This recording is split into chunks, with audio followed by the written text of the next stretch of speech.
बिलाशुबा ये भारतीय खलाई agency ISRO की बहुत बड़ी कामयाबी है। भारत ने अंतरिक्ष में नया कीर्तिमान स्थापित कर दिया है। इसरो के स्पेडेक्स मिशन की ऐतिहासिक डॉकिंग सफलता हासिल कर ली है। इंडिया को बहुत बहुत मुबारकबाद। इंडिया के अवाम को, इंडियन गवर्नमेंट को, Indian prime minister Narendra Modi साहब को, वहां के लोगों को जबरदस्त कामयाबी पर बहुत बहुत मुबारकबाद। पूरी दुनिया की नजरें इस खलाई मिशन पर मरकूज रही। India leading the way now over NASA and the United States in the space race. And we're talking about another historic moon moment. Yes, we are, because India just became the fourth nation. और इसी के साथ भारत ये उपलब्धि हासिल करने वाला America, रूस, चीन के बाद चौथा देश बन गया है। सबकी नजरें भारत की तरफ है। मैं समझता हूँ बहुत बड़ी अचीवमेंट। और इसी पर पीएम मोदी ने वैज्ञानिकों की सफलता पर उन्हें ट्वीट कर बधाई दी है। मैं समझता हूँ मुबारकबाद के हक बनता है। You're not able to fight, आप कुछ नहीं कर सकते। लेकिन मेरी इत्तला के मुताबिक इंडोनेशियन प्रेसिडेंट इंडिया आ रहे हैं फॉर बाइंग ब्रह्मोस मिसाइल। अब ब्रह्मोस मिसाइल जो है, इसकी आपको पता हिस्ट्री है, पहले फिलिपाइन भी इंडिया से ले चुका है। जितने कम खर्चे के ऊपर ये सारा कुछ किया जा रहा है, इसके पीछे अगर देखा जाए तो स्वाय नेशनलिज्म के और कुछ भी नहीं है। जब आप प्राइड हो आपके अंदर कि हमने अपने मुल्क का झंडा वहां लहराना है। इंटरनेट के सुस्त रवैये की वजह से आलमी कंपनियों ने अपने मुख्तलिफ ऑपरेशंस भी मुल्क से मुंतकिल कर दिए हैं, जबकि व्हाट्सएप ने भी अपना सर्वर पाकिस्तान से अरब अमारात मुंतकिल कर दिया गया है। और मैं समझता हूँ कि मैं इसको क्रेडिट इसका जो है मोदी साहब को। इंडिया को बहुत बहुत मुबारकबाद। इंडिया के अवाम को, इंडियन गवर्नमेंट को, Indian prime minister Narendra Modi साहब को, वहां के लोगों को जबरदस्त कामयाबी पर बहुत बहुत मुबारकबाद। Hats off to scientist of India कि उन्होंने इतना जबरदस्त मिशन कामयाबी से वहां तक पहुंचा दिया जिसकी खबरें अब पूरी दुनिया में चल रही हैं। गार्डियन से लेकर अल जजीरा तक और अल जजीरा से लेकर रॉयटर्स तक एक ही खबर कल रात से वायरल हो रही है, और वो ये है कि India creates yet another landmark. सबकी नजरें भारत की तरफ है। मैं समझता हूँ बहुत बड़ी अचीवमेंट। स्पेस के अंदर जो अचीवमेंट्स हैं भारत की, that is remarkable, that is remarkable. जितने कम खर्चे के ऊपर ये सारा कुछ किया जा रहा है, इसके पीछे अगर देखा जाए तो स्वाय नेशनलिज्म के और कुछ भी नहीं है। जब आप प्राइड हो आपके अंदर कि हमने अपने मुल्क का झंडा वहां लहराना है, हमने अचीव ये करना है, तब चीजें होती हैं। और मैं समझता हूं कि मैं इसको क्रेडिट इसका जो है, इस वक्त भारत को नेशनलिज्म का क्रेडिट जो है वो मोदी साहब को जाता है, जिन्होंने ये सारा कुछ जो इस वक्त इकॉनमी को 7वें से 5वें नंबर पर ले आए, 10वें से 5वें पर और 5वें से 3रे पे लाने की, और डायस्पोरा को प्रमोट करना, अपनी इकॉनमी को, अपनी करेंसी को, यूपीएस सिस्टम को, पेमेंट सिस्टम को प्रमोट करना दुनिया में। काश के हमारा भी, मैं जिस तरह हमेशा कहता हूं कि मोदी साहब का जो मॉडल है to give a nationalism boost to the country, that should be copied in developing countries जहाँ पे जमहूरियत और इस तरह की चीजें और बिल्कुल इकोनॉमिक कोलैप्स के पास हैं, वहां पे उनको चाहिए कि नेशनलिज्म को प्रमोट करें। जिस तरह मैं आजकल, मुझे एक बहुत अच्छी चीज है कि आजकल मैंने वो भारत से सीखी, बल्कि आजकल वहां पे जो नारा वो कहते हैं कि सोच बदलो भारत बदलो। मैं वही अपने पाकिस्तानी भाइयों से भी कहूंगा, सोच बदलो, पाकिस्तान बदलो, उसके बगैर पॉसिबल नहीं है। ये जो ब्रिटिश आपके रूलर हैं, चाहे इलेक्टेबल हो, चाहे ये ब्रिटिश ट्रेंड सिविल सर्वेंट हो, इनका आइडिया आपको सर्व करना या पाकिस्तान की तरक्की नहीं है। आपको हर पाकिस्तानी को सोच बदलने की जरूरत है, उसके बगैर गुजारा नहीं। अब नफरतों के दरवाजे बंद करें आप ये।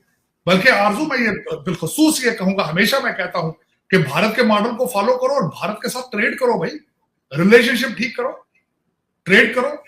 ईरान को आपने शिया करके दरवाजा बंद कर दिया, यहाँ पे हिंदू करके बंद कर दिया दरवाजा आपने। और क्यों कर दिए? आपकी जरूरत है ये ईरान और भारत के साथ रिलेशनशिप करना, आपकी बका की के लिए, आपकी सर्वाइवल के लिए बहुत जरूरी है। चाइना भाग भाग के जाते हैं, वो कौन से मुसलमान है? बल्कि वहां पे देखें आपके वीगर मुसलमानों के साथ क्या सलूक किया जाता है, लेकिन आप उनकी बात भी नहीं करना चाहते। आप उस चीज को आप के नीचे फेंक देते हो, डाल देते हो चुप करके, क्योंकि वहां से किकबैक्स मिलती हैं, वहां से रिश्वत मिलती है, वहां से सारा फ्रॉड है, पीजे लेते हो सारा, इसलिए बात नहीं करते उसको। ये भारत के साथ, मैंने जिस तरह बताया आपको कि इस वक्त पाकिस्तान की सर्वाइवल के लिए बहुत जरूरी है कि नॉर्मलाइज रिलेशनशिप भारत के साथ हो, अपने जो डिफरेंसेस उनको खत्म करें, ट्रेड शुरू करें, वहां से अपने चीजें, गंदम, चावल, अपने सारी अद्वियात और सारा कुछ, और उस मॉडल को फॉलो करें और नेशनलिज्म देखें जिस तरीके से उन्होंने नेशनलिज्म के जरिए अपनी चीजें तब्दील की हैं, आपको भी जरूरत है। आप चांद पे नहीं जा सकते, सर्वाइव करना तो सीखें वहां से। और इसके बाद जाहिर है कि मेरे ख्याल में Bharat will be the 4th country in the world. बहुत बड़ी अचीवमेंट। और मैंने जिस तरह बताया है कि मैंने इसके नंबर पढ़े थे, अमेजिंग कि किस तरीके से भारतीय साइंटिस्ट जो है उन्होंने इतनी कम लागत में ये सारा कुछ इतना कारनामा जो अंजाम दिया है। It's worth praising. और मैं समझता हूँ हर पाकिस्तानी बच्चे को ये देखना चाहिए। मैं तो बल्कि आरजू कई दफा पहले भी आपको मैंने कहा है कि भारत की खबरें बच्चों को, पाकिस्तानी बच्चों को सुननी चाहिए। देखें वहां पे किस तरह कर रहे हैं इंफॉर्मेशन टेक्नोलॉजी को, आर्टिफिशियल इंटेलिजेंस को। अगले दिन वहां मैंने आपको बताया था कि उन्होंने वहां पे एक इनिशिएटिव दिया है कि $4 लाख दिया जाएगा, जो सर्च इंजन, जो बेहतरीन इंजन, सर्च इंजन बना के गूगल के मुकाबले का वो भारत में लॉन्च करेगा। उनको $4 लाख प्राइज दिया जाएगा।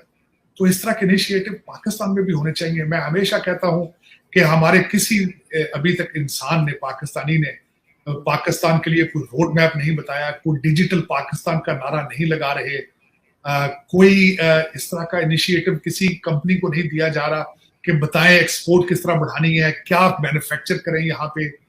कुछ भी नहीं है। मैं यही अफसोस करता रहता हूँ हमेशा। कान पक चुके हैं कि पाकिस्तान से कुछ ही खबर नहीं आती।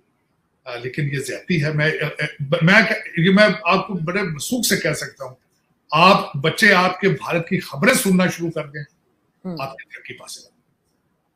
बिल्कुल। लेकिन सर इन्होंने तो बहुत से न्यूज़पेपर बैन कर रखे हैं, इंटरनेट पे सर चैनल्स बैन किए हुए। लेकिन इसमें सर आप कितना क्रेडिट देंगे नरेंद्र मोदी जी, प्राइम मिनिस्टर मोदी जो हैं, उनकी गवर्नमेंट को, कि जिसकी वजह से इस किस्म के प्रोजेक्ट्स और इस किस्म की सक्सेस उनको मिल रही है? मैं समझता हूँ 100% क्रेडिट उनको जाता है मोदी जी। देखिए 10वें नंबर से 5वें नंबर पर इकॉनमी को लाना और 3रे नंबर का वादा करना और फिर लोगों में प्राइड इस चीज की लाना कि लोग अब दूसरे ममालिक से अपनी जाबें छोड़कर भारत वापस जा रहे हैं। तो दोस्तों, भारत का स्पेडेक्स मिशन कंप्लीट हो चुका है, जो कि 30 तारीख को इसरो ने लॉन्च किया था। और अब उसकी जो है वो पूरी पक्की जानकारी आ चुकी है कि जो ये मिशन इसरो ने लॉन्च किया था वो पूरी तरह से कंप्लीट हो चुका है, सक्सेसफुल हो चुका है। और जब से ये खबर निकल के सामने आई है, इसरो के जो साइंटिस्ट हैं वो काफ़ी ज़्यादा खुश हैं, बाकी इंडियंस काफ़ी ज़्यादा खुश हैं। जो भी इसके बारे में पहले से जानता था और जो ये जिनको पता था, जो लोग वेट कर रहे थे कि हाँ ये मिशन जो लॉन्च हुआ है ये कब तक कंप्लीट होगा, क्या होगा क्या नहीं होगा, सब एकदम सस्पेंस में थे। लेकिन अब ये कंप्लीट हो गया है, तो पूरे जो हिंदुस्तान में जितने भी लोग हैं जो इस मिशन के बारे में जानते हैं, जब उनको पता चल रहा है कि हाँ ये मिशन अब कंप्लीट चुका है, तो फिर सारे लोग काफ़ी ज़्यादा खुश हो रहे हैं। और जो ये कामयाबी है ये इसरो की अपनी मेहनत से मिली है, क्योंकि ये जब टेक्नोलॉजी भारत को चाहिए थी तो जिन देशों के पास ये टेक्नोलॉजी थी उन लोगों ने नहीं दी। इसरो ने खुद ये टेक्नोलॉजी डेवलप की और इस जो डॉकिंग की जो ये पूरी प्रक्रिया थी उसको कंप्लीट किया अपने दम पे। तो ये भारत के लिए बहुत ही गर्व की बात है और इसरो के लिए यहाँ पे बहुत गर्व की बात है। बहुत ज़बरदस्त काम किया है इसरो ने, जिसकी तारीफ़ आज पूरी दुनिया कर रही है।